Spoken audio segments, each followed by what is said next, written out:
Oh, I like your pink tennis shoes. Aren't they pink? Oh, yeah. Those are cool.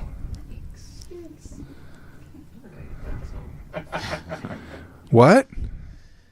Oh.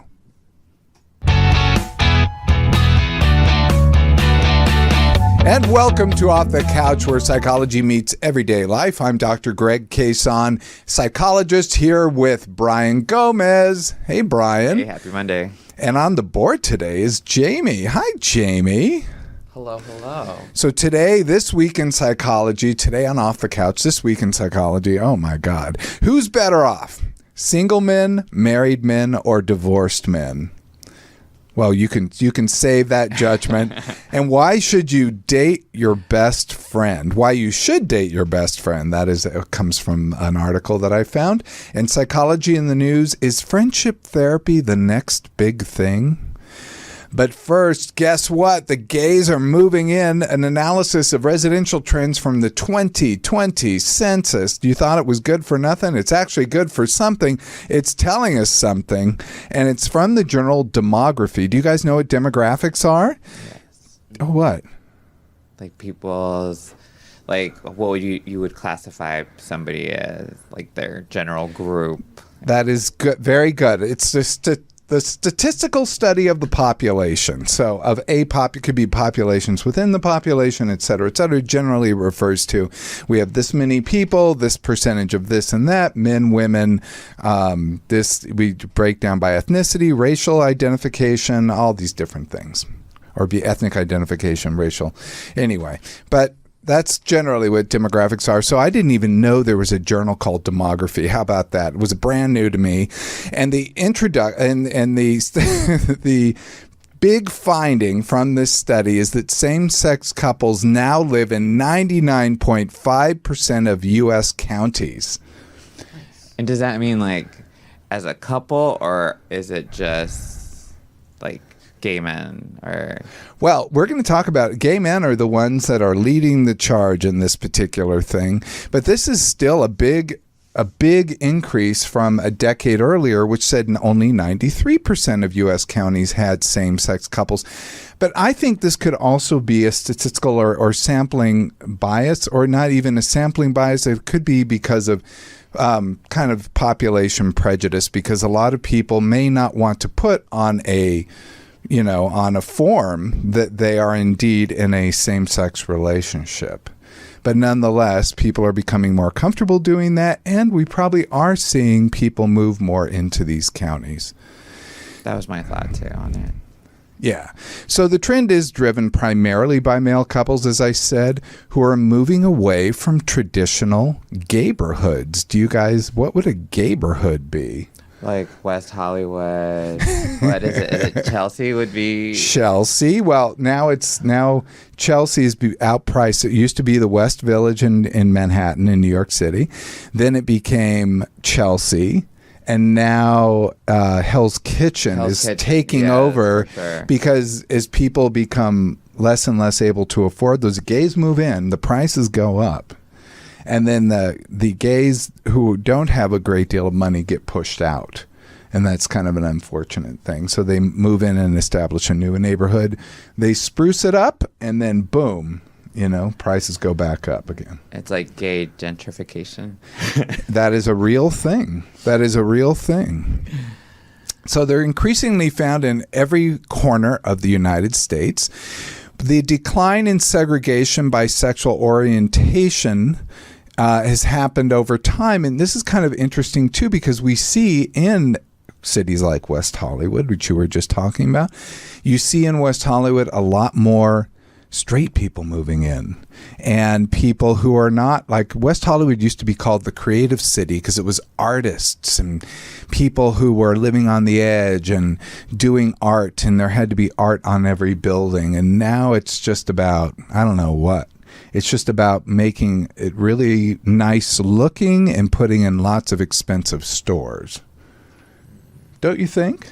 Yeah, that's a good topic you were talking about.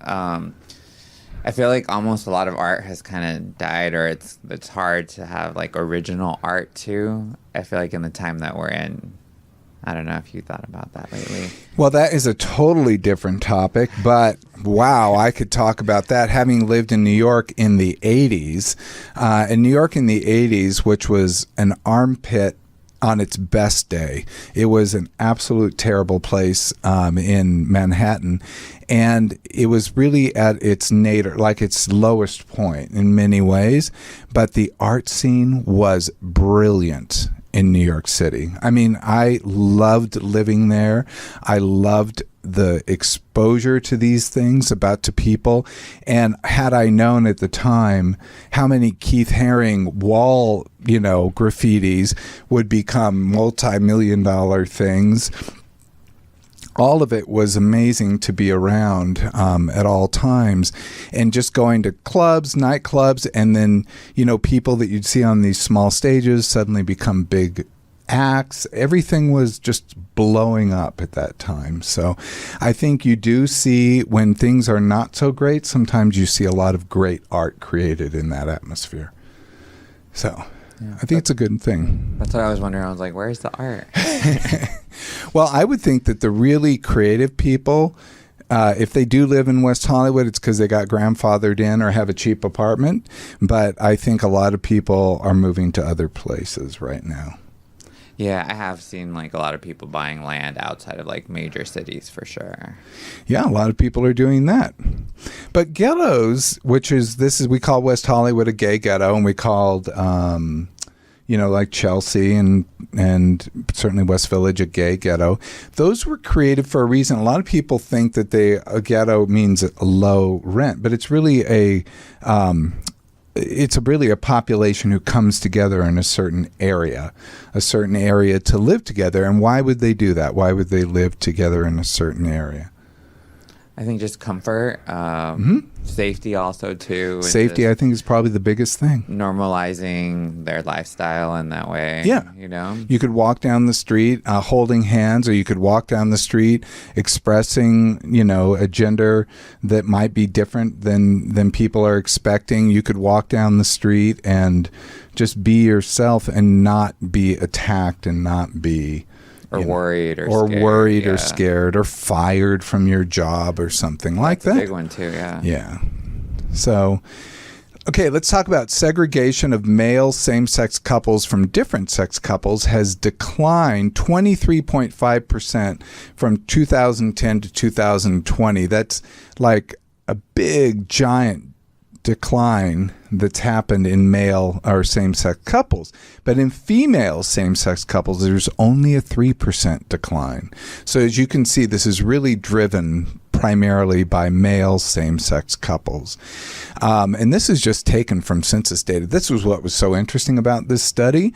So these are people who are willing to admit it. And again, there could be other considerations, like people may not feel comfortable writing it down on a form, but it is something that did come out of these forms. Do you take the census? Yeah. Oh, good. Do you take the census? You don't? Oh, well, we got to get you on that. I was even selected as one of those people that they send super annoying follow-up surveys over and over and over again to. They probably knew you would answer it too. And I do. Because, they probably knew I would. Yeah. Highly conscientious. I feel like, I'm part of the data set. I need to do my part here.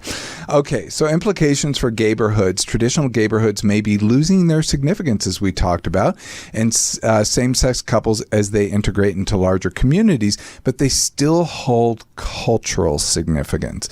So a lot of people will tell me, even people like I've seen in therapy or people I talk to, will often still visit the gayborhoods. So like when you go to the bars, you'll have a lot of people visiting from other areas, or they'll want to go to the restaurants in the area.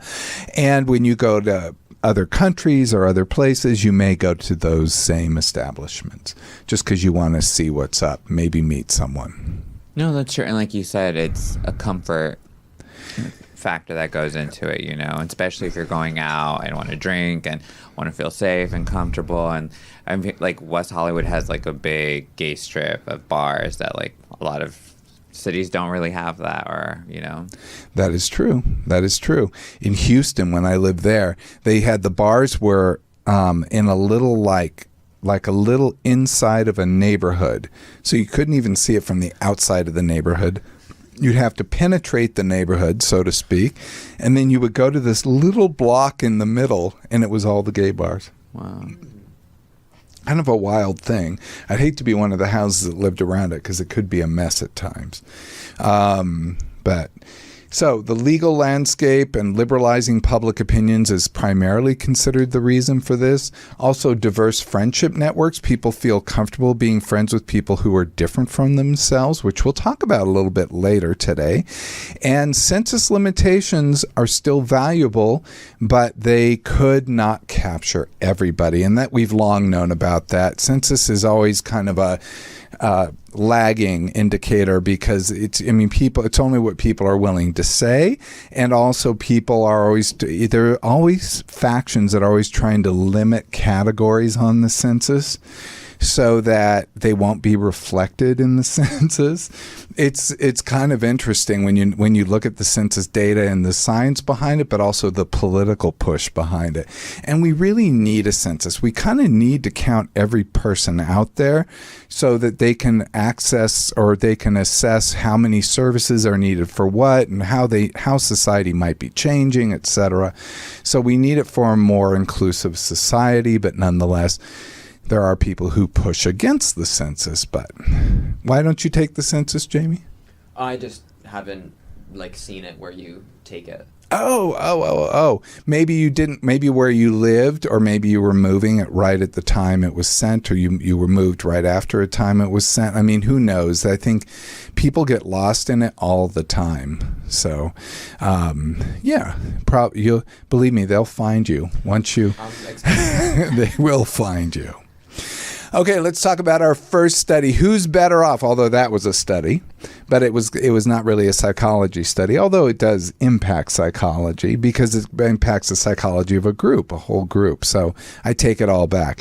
Okay, so who's better off? This is our next study. Who's better off? Married men, single men, or divorced men? Are you asking us? Yeah, well, I mean, before we find out the real answer, you guys can, tell me what you think. Well, we talked about married couples before and how they tend to be happier for the most part. So I don't know. I want to say married couples, but this is about gay couples, right? No. Oh, no. I'm sorry. Is it? We're talking about the hets now. Oh, okay, just in general. And, it's got to be, because this is the thing, this is a longitudinal study. They follow people over time. And you really have a sampling problem when it comes to following long-term gay couples, male or female, because then you have not only a smaller number, but then you have to go back into history when people really weren't safe to admit being in a couple, really didn't have any legal rights, so they couldn't get legally married. So this is limited to heterosexual, legally married people. Oh. So I apologize. That is an important distinction. But yeah, I would say that the married ones allegedly are the happier. Allegedly. What about you, Jamie? Do you have a way? Would this be men? Who's better off? Single, married, or divorced? I don't know. Probably married. I feel like, especially for straight people, marriage has a lot of benefits. And then when you're straight and you don't have to worry about presenting a certain way, you can kind of just be like, yeah, I'll just get married so that I can have the tax benefits or the joint bank account or whatever it is. And social pressures too. I think with hetero couples or people, their parents are always like, when are you going to get married? So I'm sure once they're married, they're like, oh, thank God, now they can get off my back. Yeah, I don't think parents ever really get off your back. They just may get off your back about that particular issue. Yeah. But yes, you guys are correct. Ding, ding, ding. A study over 7,000 Canadian men aged 60 and older. Married men or those who were married during the study were twice as likely to age optimally. Yes, marriage may be the best face cream for men. How about that? So optimal aging includes freedom from serious physical illness, lack of cognitive decline, so cognitive functioning, mental functioning, and emotional conditions. So when we say someone, we kind of look at the whole thing there. Wow. I think I'm going to go and get married then. You're gonna get straight married? Oh, dang. Go get This is straight married. Oh, dang. Okay, sorry. I take that back. No, but it's really interesting, and we'll talk about that. I really question, would this apply to either lesbian couples or gay male couples or any other kind of gender diverse couple, although I can guarantee you within this sample set, there are homosexual same-sex behaving men who identify as heterosexual. Mm-hmm. That's what I meant to say. We can also know that within this, there are going to be men who identify as heterosexual who are also transgender, who may or may not have told their partner that that is the case, and that they, whether they are, however they are dealing with it, but they've chosen this path to go on. So we know with a sample size this big, we're going to see those kinds of individuality in there. Again, those are extremely hard to tease out. So, but that's we saw 7,641 Canadian men age 60 plus. And this was the data source was the Canadian Longitudinal Study on Aging, CLSA. This was published in the journal International Social Work. So key findings, men versus women. This is why I want to talk to you about why. Anyway, we'll talk about the man brain versus woman brain, which you've talked up before, because I wonder if that might actually play a difference. Married men or those who become married had better aging outcomes, but never married women age optimally more than those who became widowed or divorced. How about that? That is also true for never married men, too. It seems like people who are single do okay. They may not do as well as the married men, but they do okay. I'm sure without the stress and the annoyance, True. it would be a happier life. Sometimes. I just found that really fascinating. It's like, we've talked about that before, about people, are they happier when they're single or when they're in a relationship? And what do we see? Do you remember those findings? Yeah, what was the marriage people that were? Oh, well, no, people can be just as happy. Single as well. Yeah, they can. Yeah. So, yeah. But I feel like single people at least have to have some sort of connection. Yes, That's our whole human experience of we have to have connection, whether it's with a pet or with friends or something, but the connection has to be there to survive. We do know women do better after divorce than men. Like women just really thrive. They kick ass after a divorce, and men somewhat fall apart. So divorce is really not a good option for men. Or they could just not cheat too. So. Well, you're assuming that that's the reason. Just saying. Marriage's health benefits are more pronounced in men than women. Social connections do play a role, as you said, Brian, and that actually helps in optimal aging. Regular contact with friends, family, neighbors. I would think pets also fit into this. Socially isolated older adults had lower chances of aging optimally. So if you have a nosy neighbor who knocks on your door all the time, thank your lucky stars. That's actually not a bad thing. So lifestyle factors in aging, these are so basic, but I'm going to say them. Healthy body weight, physical activity, and not smoking are crucial. So, you got 2 or 3 there, Brian. Former smokers had better aging outcomes than current smokers, and healthy lifestyles are essential for aging well, regardless of marital status. So get out there and be healthy.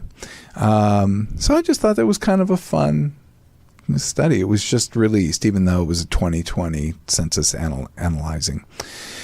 So then I found this article, Why You Should Date Your Best Friend. And I really wanted this article to be about dating, about friends who go on dates, but not romantic dates, but I was sorely disappointed. But don't you think that's a good idea? Like, hey, let's go to the movies. Hey, let's go out for a nice dinner together, just as friends. Oh yeah, I have friend dates all the time. I think those are the best, like, because you actually like the person a lot, and it's like hanging out with your friends, but you make it more special. I do that all the time. Well, that's nice. Yeah. Well, this article was more about being best friends with your romantic partner is actually ideal. And this was actually based on some kind of interesting stuff around like 2/3 of people. One thing that came out of this was a Monmouth University poll that was done. They do a lot of polling. You'll hear Monmouth University a lot during this political season because they do a lot of polling. But they did this one around romantic relationships, and they found that I think about 2/3 of people do believe that there's like a soul connection that happens in relationships. What do they call those people? Well, when you feel that soul connection. Like soulmates? A soulmate. Very good. A I was going to say empath, but could be an empath. Close. That's sort of a one-way thing. I mean, it's a two-way. I mean, you feel what someone else feels, I guess. But at least the lady on Star Trek did. Half of her did. But the bottom line is, yeah, that's a soulmate is both of you feel it. So being best friends is ideal. We do see celebrity examples. Ashton Kutcher and Mila Kunis. I didn't know. Leslie Mann and Judd Apatow. Power couple. And romantic love and friendship create a deep bond. And I think it's fun. Like, just picturing being with your best friend all the time and having fun and laughing all the time. It's like, why? Yeah, I would say why you would want that. Well, there's good reason for this. So the Monmouth University said 83% of respondents who took this poll who were in a married relationship or in a relationship, these were just relationships, or consider their partner their best friend. Higher rates for married individuals. So when you got married, it got even higher. And older respondents were more likely to view their partner as their best friend. So as you got older, it became more likely that you saw your partner as your best friend. In 1993, only 44% of college students felt the same. But that's because, come on, when you're in college and you're in a relationship, it's usually like, that person's crazy. That person's an idiot. I mean, those are the two arguments I hear all the time. So modern relationships now are different than previous relationships. It's interesting. I was watching Little House on the Prairie, and it was portraying relationships back in the day. And I watched the pilot episode, which is like a 1.5, 2-hour movie. And what became clear is how the gender inequality in the relationship was pretty profound. Now, in many ways, that was accounted for by the environmental factors they were dealing with. And both members of the couple were extremely strong and did a lot to really help things. They ventured out into the West. They were going to Kansas to claim their plot of land. They're like 160 acres or whatever, and get that from the government. And then they had to deal with Indians and coming to their place. They had to deal with other things, threats, wildlife. It was pretty interesting having to deal with that, or imagining having to deal with that. And you're just watching this one family deal with those things. But what was really clear is the gender inequity in the relationship. But now relationships are expected to be more modern, there's more personal growth, it's more egalitarian, there's more self-expression, and best friend partners are more likely to meet these higher expectations because, we kind of like the same things, we hang. So do best friend couples expect more? Those with best friend partners do expect more personal growth in their relationships, and higher expectations suggest more invested effort. So when we have high expectations in a relationship, here's where an expectation could actually be positive because it forces you're like, hey, I want more personal growth, so I'm going to have to do more here. I'm going to have to put more effort into this. I'm not just going to sit back and go, you do this and you do that, and I'm just going to, eat Cheetos on the couch, as good as that sounds. Yeah, and especially if it's your best friend, they should know how to navigate, I would say, throughout the relationship too. So our best friend partners more satisfied, higher satisfaction for best friend couples, and companion love is more satisfying. Companionate, basically, love, but being a companion with somebody is more satisfying and lasts longer than passionate love. So what that tells us is it's not only important to be best friends with your partner, it's really going to help enhance the longevity and the feeling and the satisfaction of the relationship. So, I mean, I feel like that makes sense. You know, you think about in general, like your best friends last so much longer than, at least like when you're younger, your best friends last so much longer than your relationships do. So it kind of makes sense that as you get older, that you're like, yeah, I'll date someone who I can also be best friends with, so that it'll last. yes, absolutely. Absolutely. So, yeah, and this was found in part people who've been married more than 15 years. They really underscored the secret to longevity in their partnership is that their partner is their best friend. So this finding is very robust. So we should make a dating app that's best friend finder or something, and then that's how you end up dating. They always try to do that stuff, but let's face it. What do people look at when they look at a dating app?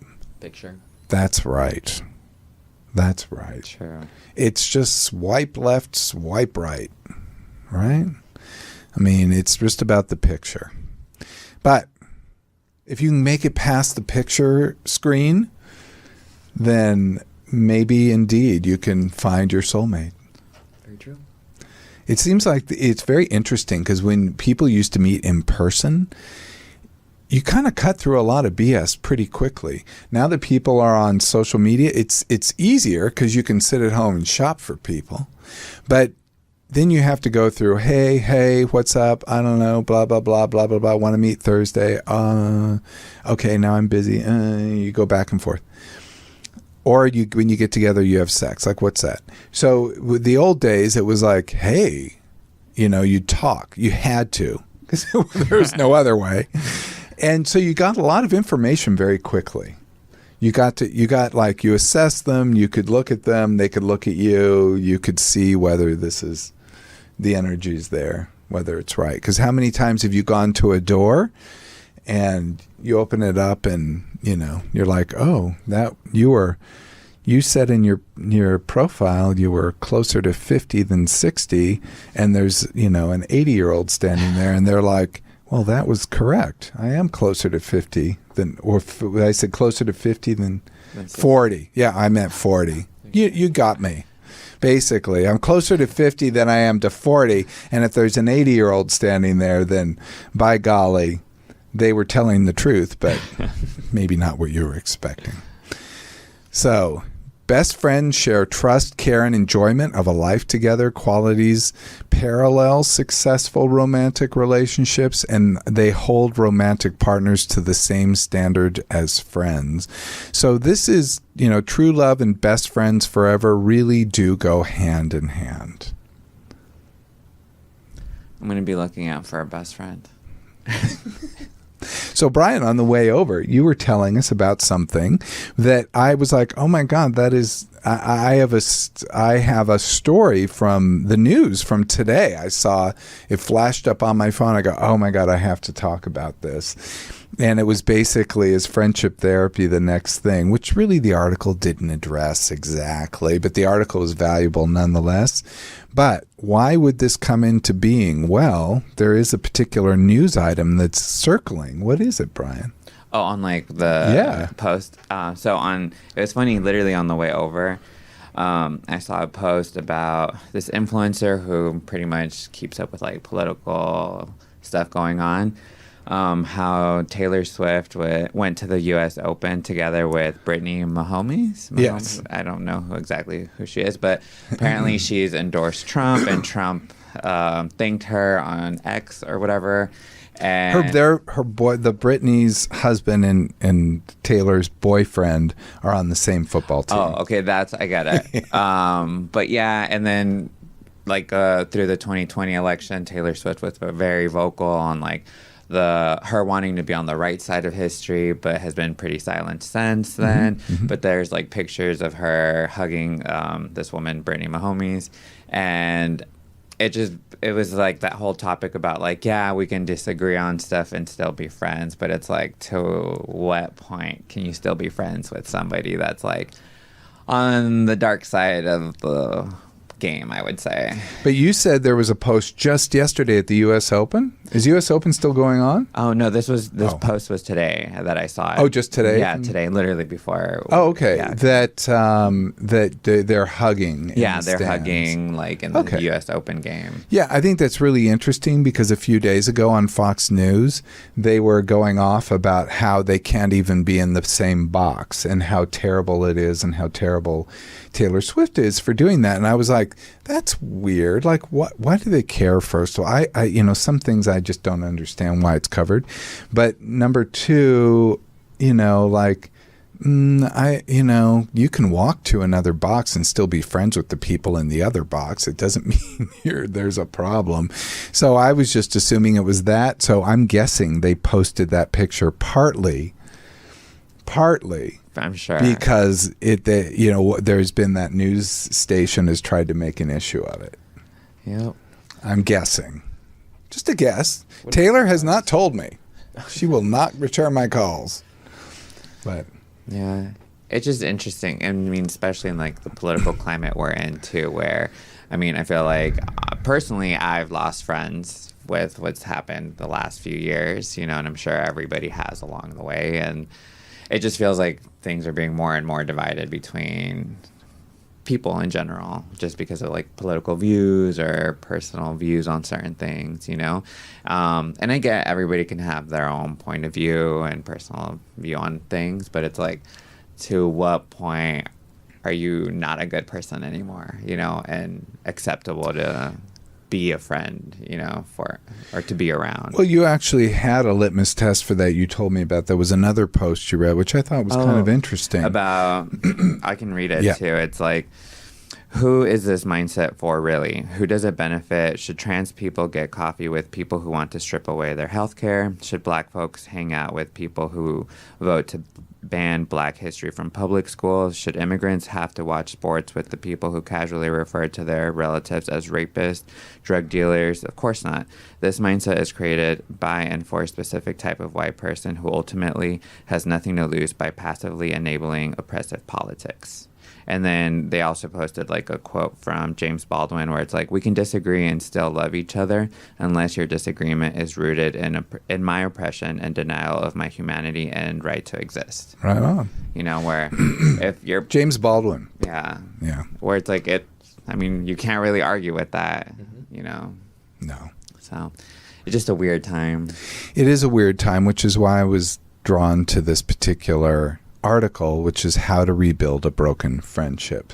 This is in Time magazine. It was just published. Jamie Ducharme was the good first name.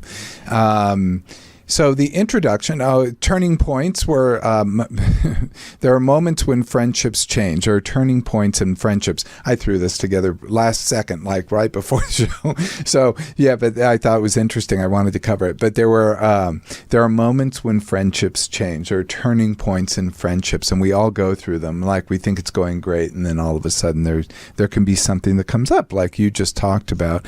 And friendships can have different trajectories, going up, down, or just plateau. And it's often possible to revive friendships depending on the reason.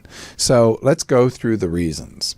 So if you've simply lost touch, and I think this is really key in my demographic, I lose touch with people, you fall out of touch. And I think there was a while there that people were very sensitive about it. They would say, oh, that person never called me back, or they haven't written to me, so I'm not going to write to them, and I'd be like, well, things happen. I mean, people have lives, but nonetheless, people get very focused on themselves. But if you simply lost touch, the thing is, even if they haven't reached out, it doesn't mean you can't.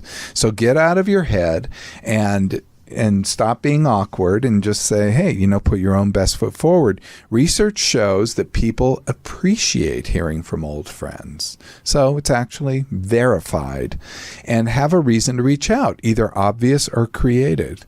And my favorite one when I reach out to people, I was just thinking about you, because you were just thinking about them. That's why you thought about to connect to them. Maybe you saw their picture or something like that. But I don't think that's a bad reason. I think when I was on my TV show, back when, 10, 11 years ago, the people would reach out to me from high school or elementary school. And, I actually still appreciated hearing from those people. I treasure hearing from those people. That was kind of a nice perk. Same here, even with friends from high school that I don't talk to regularly, or even a year can go by or two, and it's it doesn't change that we're still friends, just we're not talking or seeing each other all the time, but it's not, changing the relationship we've had. They can comment on my stuff, and it's it makes me so happy to see them, even a little comment of them saying, oh, we miss you or something, Brian, you are right on, because steps to reconnect. Start with a baby step. Text them or send them a social media message. Even, I guess, liking someone's stuff is a step. Yeah, or commenting. Commenting. It's okay to miss somebody. Hey, great to see you. You look great. Always say something nice. Progress to in-person hangouts if possible, because sometimes it's not. Sometimes we live in different places, or there are different factors at work. And consistency is the key to maintaining a relationship. So if you've fallen out of step, you can kind of remain in touch. And I remained in touch with one woman who called me, who I was thinking of just a minute ago, who I really appreciated hearing from. She lived in Las Vegas. She moved to Las Vegas. She was in our school. She was the best artist. She was a beautiful woman. She was a true artist, kind of quirky, very creative. And, she moved to Las Vegas and whatnot. And we stayed in touch, and unfortunately she did pass away. But yeah, she was a great person. Also, I'm at the age where most of my friends are mature enough that if time passes by and we haven't seen each other, or we just are too busy with our own lives, it's okay. We don't hold it against each other. It's just oh, we'll make time for each other when we both have the time, There you go. So. Focus on the present, not just nostalgia. Shift the conversation to current interests and hobbies. Get to know the person that's in front of you, not the person you used to know. And try to create new shared experiences, not just rely on past memories. Although, you know what, I still like talking about. Remember when, in school, remember when, and this person did that, and I did this, and that time, blah, blah, blah. They're cool memories. I feel that's fun to rewind the tape. I've got some humiliating ones involving me being humiliated that people still like to bring up to my attention. I don't know why. Those are the best. Well, they're best for them, but it does make me laugh nonetheless, because we are well past that. So let's talk about if you caused the relationship breakup. So sometimes we're the dick. Sometimes we pull apart. Sometimes we fade. And sometimes we fade because we're just busy. Like when I went to grad school, I basically cut ties. I mean, I could not talk to anyone. I could not come up for air until I was done. So I was so busy. So start with an apology and allow space for the other person. And don't give one of those weak-ass apologies. Do you know what a weak-ass apology? And I'm sorry that you blah, blah, blah. What's that? Not an apology. It's not. It's a non-apology. That's right. So say what you did. Say, I pulled away, or I realized I said I never wanted to talk with you again because of that, thing that happened, and that made us pull apart. And I now regret that. I regret not having your friendship and having you in my life. And so say you're truly sorry for what you did. And it's okay to apologize. I feel like a lot of us have a hard time apologizing when we're wrong, that it almost feels like we're going to die if we say, I'm sorry, I truly believe that apologizing is a sign of strength and refusing to apologize is a sign of weakness. So always lean into your strength. Because when you apologize, you're admitting that you did something wrong, and especially if it's someone that you haven't talked to in so long, they'll see that apology and be like, oh, this person is able, even if they weren't then, now they're able to take some agency for themselves and understand that, you know, they messed up and they're willing to come back from it to try and rekindle the friendship. That's really admirable in a lot of ways. I think so. I think an apology really does mean something. I even apologized to a friend of mine that I did wrong. It wasn't, I mean, anyway, I could go back. This was years ago. It was someone I knew from Houston. And I did apologize. I did not get a response. Which is the next thing is apologies don't guarantee a response, accept any outcome. And I think that I still needed to do that, and I hope that person still heard me. Yeah. And sometimes I think it's nice to, even if you're texting them the apology or anything, or if you're talking to them, letting them know that they don't have to respond or say anything, you know, also. Like, you don't want to put any pressure or make them feel any certain way. You're just trying to, like, genuinely, like, heal a wound that you caused in that sense. Great advice. Slow as you go. Like, don't rush into anything. Mm-hmm. Keep it very slow. Moving forward, after an apology, don't over apologize. Don't keep going back to it. Like, say it, let it be done. Because when you over apologize, it feels insincere. Like, please forgive me, you know, like, then it's like kind of weird, whiny. Yeah. It's like, it can also feel manipulative. Yeah, it's not good. So, yeah, say your apology. Be sincere about it. Be direct. Be strong. And let the cards fall where they may. Demonstrate willingness to change and to commit to the relationship. But if they cause the friendship breakup, we've got some aching going on. So be clear about why you want to connect with somebody who broke up with you.